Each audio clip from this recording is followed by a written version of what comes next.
आज को देखते हैं जहाँ पर वीआईपी स्टैंड्स में निकी नाम का एक आदमी अपनी गर्लफ्रेंड जेस के साथ आराम से बैठा हुआ था। मैच चल रहा था लेकिन निकी का ध्यान गेम से ज्यादा क्राउड के ऊपर था। उसने एक खूबसूरत लड़की को सीट से उठकर जाते हुए देखा और उसी वक्त उसके दिमाग में एक खुराफाती आइडिया आया। उसने जेस के साथ एक छोटी सी शर्त लगाई कि देखते हैं कितने लोग उस लड़की को पलट कर देखेंगे। वहाँ बैठे हुए एक आदमी लियुयान ने कहा कि मुझे भी इस शर्त में हिस्सा लेना है, जिसके लिए निकी मान भी गया। सबने मजाक में $10 की शर्त रखी और काउंटिंग शुरू कर दी। जब लड़की स्टैंड से बाहर निकल गई तो आखिर में पूरी गिनती आई कि 7 लोगों ने उसे पलट कर देखा। इस शर्त में जेस ने सबसे पास का नंबर गेस किया था, इसीलिए वो शर्त जीत गई। लियुयान ने बिना किसी झिझक के पैसे दे दिए और फिर अगला राउंड शुरू करने को कहा। इस बार शर्त ये थी कि अगला फाउल कौन करेगा। जेस ये कहकर बाहर हो गई कि मुझे इस गेम की कोई नॉलेज ही नहीं है, लेकिन निकी शर्त पर कूद पड़ा और उसने $1000 की शर्त लगाई। सीटी बजते ही रेफरी ने फाउल का सिग्नल दिया और निकी ने जिस टीम पर दाव लगाया था वो सही निकला। उसने शर्त जीती और पैसे अपनी पॉकेट में डाल लिए।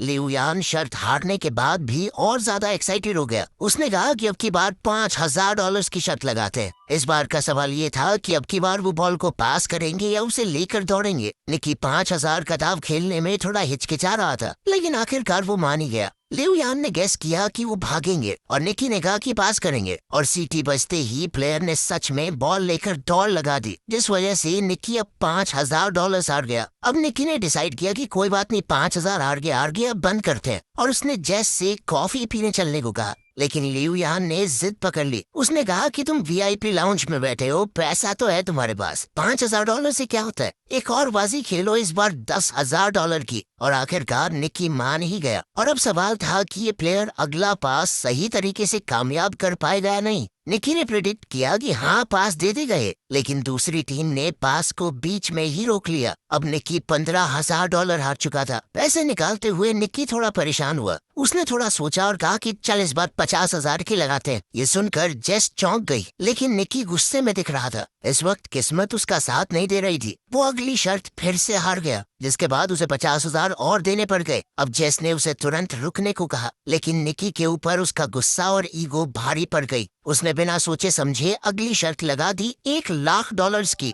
लियुयान ने मजाक उड़ाया और कहा कि तुम्हारे पास इतने पैसे हैं भी। निकी ने बिना कुछ ज्यादा कहे कैश का पूरा एक बंडल टेबल पर फेंक दिया। इसके बाद तो लियुयान भी एक्साइटेड हो गया। अब निकी ने शर्त लगाई कि अगला पास देखना इंटरसेप्ट हो जाएगा, पूरा नहीं होगा, लेकिन इस बार पास कामयाब हो गया। निकी ने अब लाखों डॉलर्स का नुकसान उठा लिया था। अब वो समझ नहीं पा रहा था कि इस मुसीबत से कैसे निकलूं। उसकी इस हरकत से जेस भी बहुत हैरान थी, लेकिन अब गेम बहुत ज्यादा तगड़े लेवल पर पहुंच चुकी थी। निकी ने कहा कि मेरे पास $1 मिलियन बचे हैं, पूरी शर्त लगाते हैं, देखते हैं कौन जीतेगा। इस बार ताश के पत्तों से फैसला होगा। लियुयान लगातार जीत रहा था तो अब वो खुशी से पागल हो रहा था। उसने निकी को एक एटीएम मशीन की तरह देखना शुरू कर दिया। लियुयान ने अपना पत्ता निकाला जो थी 5 की पंजी। निक को अब बस 5 से बड़ा पत्ता निकालना था। जीतने का चांस काफी ज्यादा था। निक ने पत्ता उठाया और बहुत ही कॉन्फिडेंस से पलटा, लेकिन उसकी तो तिग्गी निकली, तिग्गी। ये देखकर तो जेस तुरंत ही कुर्सी से नीचे गिर गई।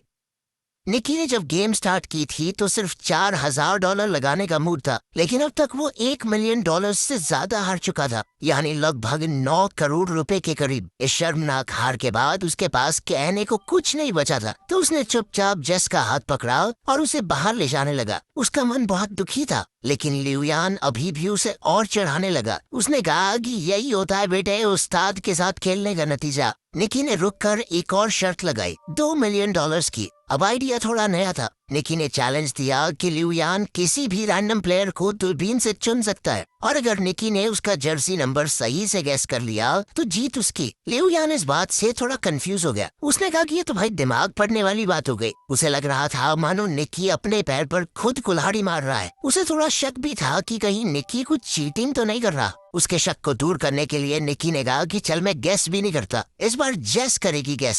जेस ने गुस्से से निकी को देखा। उसे समझ नहीं आ रहा था कि आखिर ये चल क्या रहा है। क्या चांस है कि इतने लोगों में मैं जिसका जर्सी नंबर बोलूंगी वही होगा। ये कहकर वो वहाँ से जाने लगी, लेकिन लियुयान के सिक्योरिटी गार्ड ने उसे जाने से रोक लिया। और उनके बीच छोटी सी झड़प हो गई। जेस ने खुद को थोड़ा शांत किया। निकी ने उससे कहा कि बस ग्राउंड में नजर घुमाओ और जो नंबर तुम्हें अपना सा लगे वो बोल दो। लिu यान ने दूरबीन उठाई और एक प्लेयर को चुना, जिसके बाद जेस ने दूरबीन ली और पूरी फील्ड को स्कैन किया। हर तरफ उसे जर्सी नंबर ही दिख रहे थे। कैसे गैस करे? तभी उसकी नजर एक जाने पहचाने चेहरे पर पड़ी और उसे निकी की बात याद आई कि जो नंबर तुम्हें अपना सा लगे उसे चुन लेना। वहाँ उनका दोस्त फरहाद 55 नंबर की जर्सी पहने हुए था। जेस को समझ आ गया कि ये सब निकी के प्लान का एक हिस्सा था। उसने कहा नंबर 55 और वो एकदम सही जवाब था। उसके जवाब से लिu यान दंग रह गया। जेस भी कुछ पलों के लिए सोच में पड़ गई कि निकी को पहले से कैसे मालूम था कि लिu यान उसी नंबर को सिलेक्ट करेगा। लेकिन इस वक्त ये सब जरूरी नहीं था। वो शर्त को जीत चुके थे तो उन्होंने $1 मिलियन का प्रॉफिट किया और सारा हारा हुआ पैसा भी वापस मिल गया।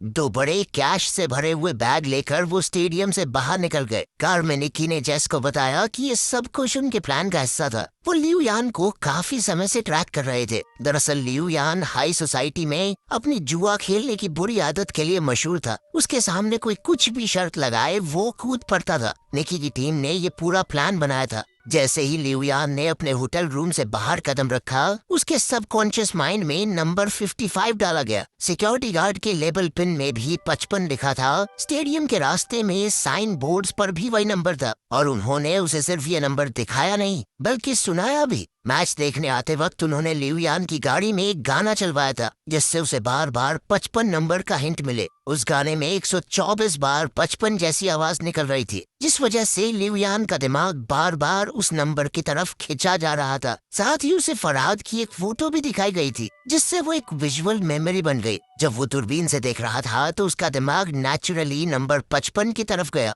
और जेस ने फरहाद को देखते ही 55 कह दिया। जेस को पहले से कुछ भी इसलिए नहीं बताया गया था ताकि इस पूरी गेम के दौरान उसके एक्सप्रेशन बिल्कुल असली रहें, ताकि किसी को भी उन पर शक न हो। ये सब सुनकर तो जेस निकी से पूरी तरह इम्प्रेस हो गई। इसके बाद कहानी कुछ दिन पहले जाती है। कुछ दिन पहले की बात है। निकी एक कमरे में बेड पर था और उसके सर पर एक आदमी ने बंदूक तान रखी थी। उसके पास में ही जेस बैठी थी जिसे वो बस कुछ ही दिन पहले मिला था। ये साफ दिख रहा था कि निकी को किसी ने अपने जाल में फंसा रखा है, लेकिन उसके चेहरे पर डर का नामो निशान नहीं था। उसने सीधा कह दिया कि मेरे पास एक भी पैसा नहीं है, अगर गोली चलानी है तो चला लो। गन वाले आदमी ने उसके रिएक्शंस को समझा और तुरंत पहचान गया ये आदमी खिलाड़ी है, हमसे बड़ा ठग है ये। और उसका अंदाजा बिल्कुल सही था। निक एक बेहतरीन ठग है जो कि छोटी मोटी चोरियां करता है, वो भी बहुत सफाई से। जेस ही उसे फंसा कर इस कमरे में लाई थी तो उसने जेस के अंदर एक नेचुरल टैलेंट देखा। जेस उस वक्त तक कुछ नहीं समझ पाई थी। खैर जब वो बंदूक वाला आदमी चला गया तब निकी ने जेस से कहा कि तुम्हारे पास एक गिफ्ट है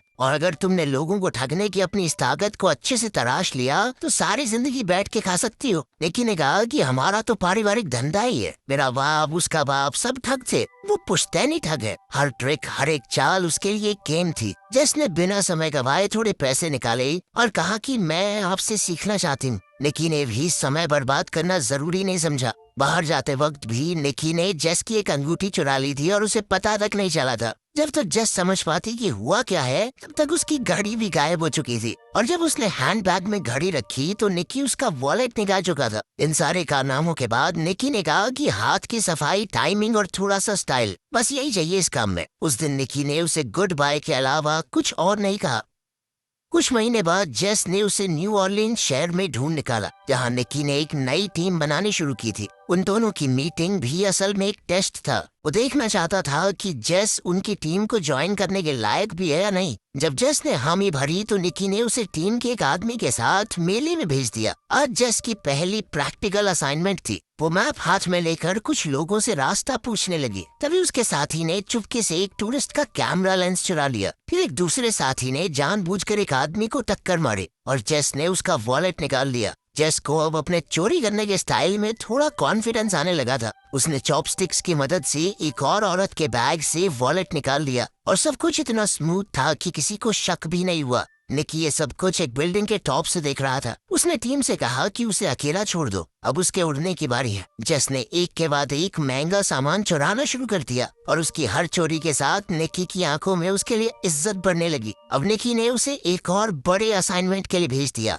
इस बार ये एक हाईटेक फ्रॉड था। खास तरह के लेंसेज की मदद से वो लोग दूसरों के पत्ते देख सकते थे और फिर अपने ओपोनेंट्स को आसानी से हरा देते। यहाँ पर क्रेडिट कार्ड चुराने का सिस्टम भी चल रहा था। कार्ड को चुरा कर चुपके से एक टीममेट के पास भेजा जाता। यहाँ एक डिवाइस उसके डेटा को कॉपी करता और फिर वो कार्ड वापस उसी शख्स के पॉकेट में चला जाता। जब तक किसी को कुछ पता चलता तब तक पूरा अकाउंट खाली हो जाता। एक और ठगी का सिस्टम था, नकली एटीएम मशीन। जब भी कोई एटीएम से पैसे निकालता तो मशीन में उसका पिन अपने आप स्टोर हो जाता। फरहाद उस मशीन को चुपचाप हटाकर सारा डेटा ले जाता। सारे क्रेडिट कार्ड्स को अलग अलग कैटेगरीज में रखकर उनसे लग्जरी आइटम्स खरीदे जाते। इसका पार्ट 2 जल्दी ही आने वाला है, तो कमेंट में जरूर बताना और सब्सक्राइब जरूर कर लेना।